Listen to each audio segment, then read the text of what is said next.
only defense. Second to only defense is the ag budget. And you look at that ag budget and you see where housing is, where economic development is. You will see where health care, food stamps.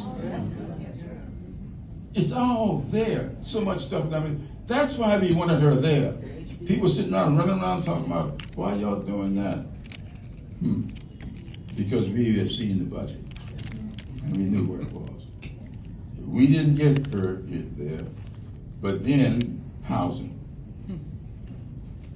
And I'm going to close with this, but I just want to say a couple things here because I've seen in recent years, in fact, I said something at the one of these meetings a couple of days ago in Barbara Lee's breakfast, and a lot of people came up to me, they never knew that. So let me close with this.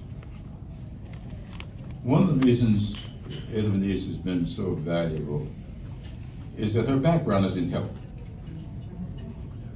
She's a nurse. She has been highly educated at one of the top universities in this country. And she knew what this healthcare thing was all about. When we were trying to do the Affordable Care Act, I was there trying to count the votes, trying to get a bill that would work. I knew to sit down with Eddie and find out what we needed to do. And few people know that when Social Security was created to get us out of the Great Depression, that's what Social Security was all about. Social Security was to lift people out of the Great Depression. Franklin Roosevelt, yes, was the father of Social Security. And I have to explain to people why I've never been a big fan. Because when they created Social Security, they exempted two fields of endeavor. Number one, it did not cover farm workers. Social Security, yes, people say, well, yeah.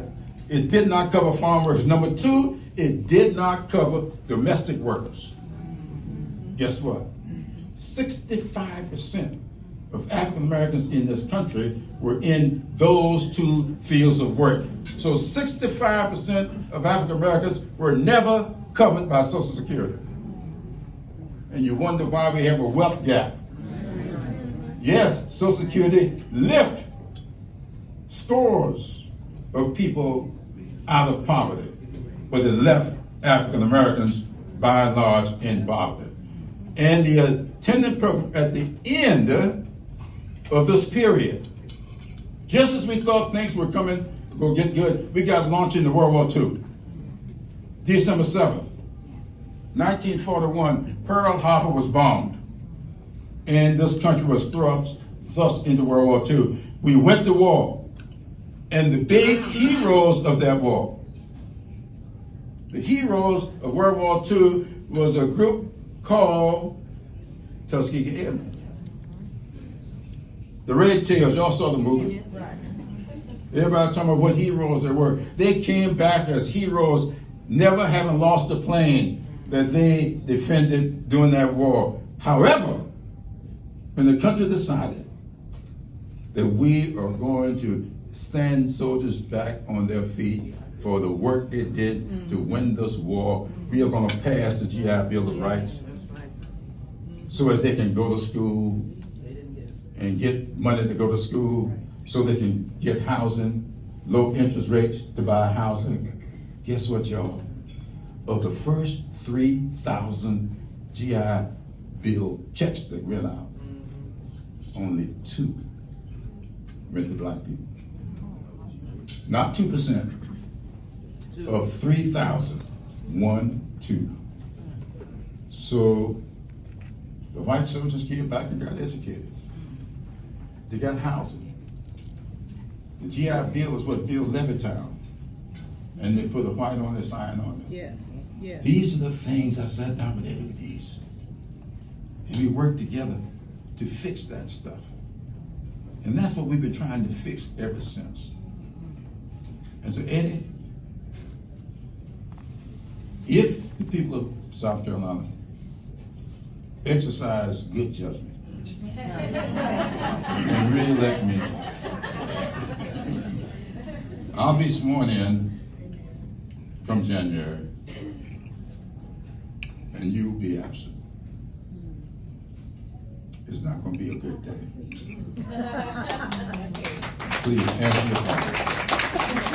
He just made me a promise, y'all, that on that day that we're sworn in come January, irrespective of what our situation is, she's going to be there with us. I'm pleased for that. And I want to say to you that what you have meant to the Congress, what you have meant to this administration, what you meant to the Clinton administration, the Obama administration, and believe it or not, what she meant to George W. Bush. W has told me what she meant to him. Therefore, what she has meant to this country will never, ever be properly measured, because